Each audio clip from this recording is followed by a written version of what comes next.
साथियों, हर घर पाठशाला में आपका स्वागत है। प्यारे बच्चों, अभी तक हम कक्षा 5वीं का ही पुनर्अभ्यास कर रहे थे, यानी कि उपचारात्मक शिक्षा ग्रहण कर रहे थे, जिसमें कुछ हमारे जो महत्वपूर्ण टॉपिक्स थे, जो कि हमारे आगे की स्टडी के लिए बहुत ही ज़्यादा आवश्यक थे, उनको हमने फिर से दोहराया, पढ़ा और जानकारियां हासिल की। बच्चों, अब हम कक्षा 6ठी का यानी कि क्लास 6 के सामाजिक अध्ययन को पढ़ने जा रहे हैं। अभी तक बच्चों आपने कक्षा 5वीं तक EVS यानी कि इन्वायरमेंटल साइंस ही पढ़ी थी, परंतु कक्षा 6ठी में आकर, क्लास 6 में आकर अब आपके सामने सोशल साइंस या सोशल स्टडी नामक एक सब्जेक्ट नया आ जाता है, जिसको आगे हमने 3 भागों में बांटा हुआ है, यानी कि 3 बुक्स आपको अब इसकी पढ़नी है। अब यहाँ पर EVS की आपके साइंस जो है वो अलग हो जाएगी, अलग विषय बन जाएगा, और जो आपने पर्यावरण या इन्वायरमेंटल साइंस पढ़ी थी, वो अब social study and social science के नाम से जानी जाती है। अब सोशल साइंस जो है, सामाजिक विज्ञान जो है हमारा, उसके भी आगे 3 बुक्स हैं हमारी, 3 विषयों में इसको विभाजित किया गया है। एक जो है वो हमारे अतीत विषय है, जिसको हमने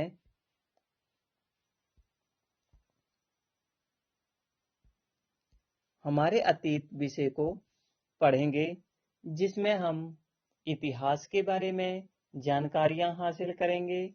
जो कुछ हमारे इतिहास में घटित हुए हैं, जो महत्वपूर्ण घटनाएं हैं, हम उनका अवलोकन करेंगे और उनसे जानकारियां हासिल करेंगे। बच्चों, इतिहास हमारे लिए क्यों आवश्यक है? क्यों हम राजा महाराजाओं की उन कहानियों को, उन लड़ाइयों को पढ़ते हैं और दोहराते हैं? क्या जरूरत है हमें इसकी? बच्चों, इतिहास जो है वो हमारे लिए बहुत ही महत्वपूर्ण है। इतिहास से हमें बहुत सारी महत्वपूर्ण जानकारियां हासिल होती हैं। जो आविष्कार पहले के हुए हैं, जो खोजें पहले की हुई हैं, उनके बारे में हम जानकारी हासिल करते हैं। जो युद्ध हम पढ़ते हैं इतिहास में, लड़ाइयां जिन्हें हम पढ़ते हैं, उनके कारणों को पढ़ते हैं और उनके परिणामों को भी पढ़ते हैं साथ में। और इससे ये सीख लेते हैं हम कि ऐसा करेंगे तो युद्ध होगा, और युद्ध का परिणाम क्या होगा, उसका रिजल्ट क्या निकलेगा, वो भी हम जानेंगे। तो इससे हम बहुत बड़ी सीख लेते हैं। अच्छे अच्छे राजाओं के बारे में हम पढ़ते हैं, उनके राज्य काल के बारे में पढ़ते हैं। उन्होंने अपनी प्रजा के लिए, अपने लोगों के लिए कितने अच्छे अच्छे से काम किए, उनके बारे में पढ़ते हैं, और अच्छी बातों को हम ग्रहण कर लेते हैं और बुरी बातों को अपनाने से बचते हैं। तो इसलिए इतिहास जो है वो हमारे लिए बहुत ही महत्वपूर्ण रहता है। बच्चों, इसके साथ ही हमारे अतीत के अलावा अब आप कक्षा 7वीं में जो है वो हमारे जियोग्राफी के बारे में भी हम पढ़ेंगे, यानी कि भूगोल विषय के बारे में पढ़ेंगे।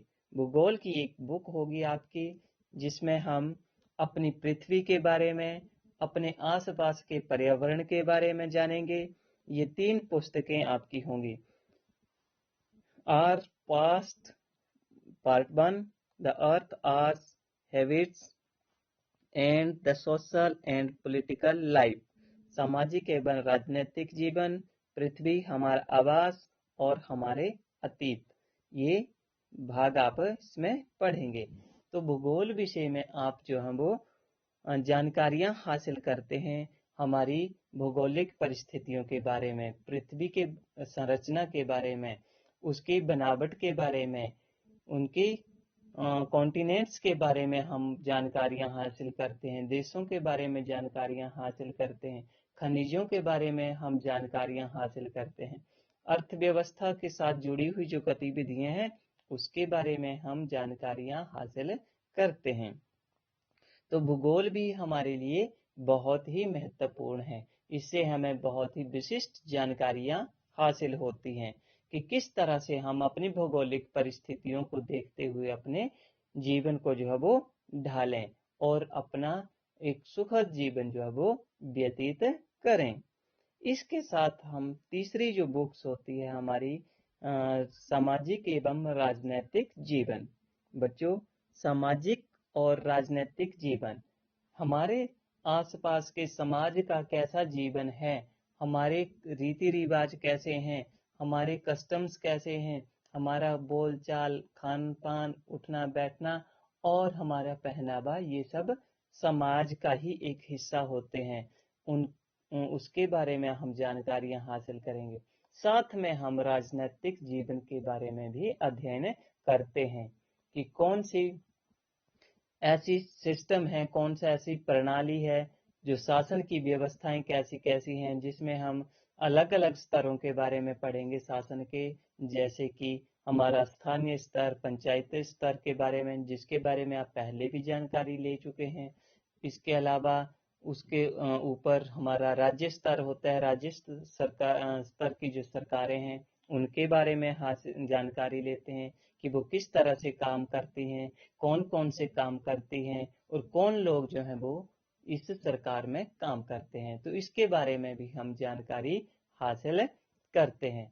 साथ में इसके अलावा जो केंद्रीय सरकार है, केंद्र सरकार स्तर की जो सरकार है, जिसे कि हम अपनी पार्लियामेंट कहते हैं, संसद कहते हैं, या फिर लोकसभा राज्यसभा भी कहते हैं, जो कि इसके 2 सदन हैं, वो हमारे लिए किस तरह के कानून बनाते हैं, किस विषय में कानून बनाते हैं और ये कानून कैसे कार्य करते हैं, उन सब के बारे में हम जानकारियां हासिल करते हैं। तो ये सब विषय जो हैं वो हम बच्चों अब कक्षा 6ठी से ही, क्लास 6 से ही ऑनवर्ड जो है वो आगे तक पढ़ना शुरू करेंगे, जो कि आपका क्लास 10th तक चलते रहेंगे। तो इन सब विषयों को हम जैसे जैसे बड़ी क्लास में हम चलते जाएंगे, हम और भी ज्यादा इसको विस्तृत जानकारी जो है विस्तृत रूप में इसको ग्रहण करते जाएंगे। तो ये था एक हमारा सामाजिक विज्ञान के साथ एक छोटा सा परिचय। आशा है कि अब हम जो नई क्लास का जो हम श्री गणेश करने जा रहे हैं, शुभारंभ करने जा रहे हैं नए सत्र का, उसमें आप नई नई जानकारियां जो है वो अवश्य हासिल करेंगे और ऑनलाइन स्टडी से आप घर बैठकर जो है वो अपनी पढ़ाई पूरी करेंगे और कोविड को हराएंगे और उसके बाद ही हम स्कूल आएंगे।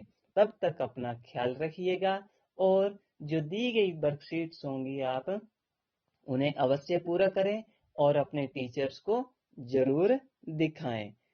धन्यवाद।